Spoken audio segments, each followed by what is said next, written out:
ان غدا مولينكس غادي يدوز امام الوكيل العام، وتخيلوا معايا صك التهم الموجهه ليه. لأن مولينكس غادي يتقدم غدا أمام الوكيل العام.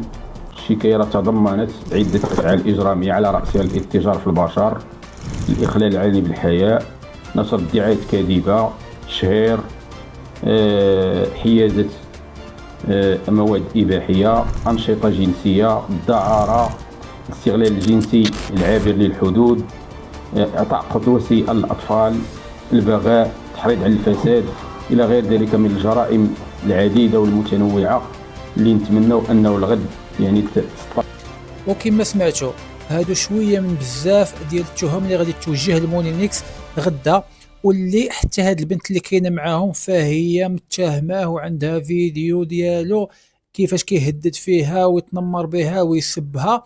غير هادشي كامل واحد المعلومه خطيره، قالوا بان اي واحد طلع معاه اللايف وكان كيسمع الهضره ديالو وكيضحك معاه وكيوافقوا عليها، حتى هو تقدم في شكايه. وبالخصوص واحد البنت اللي كان داير معاها كونسيبت، وكانوا طالعين ضاحكين ناشطين خارجين دايرين، حتى هي تزمم ليها. السلام عليكم، مبقاش الضحك.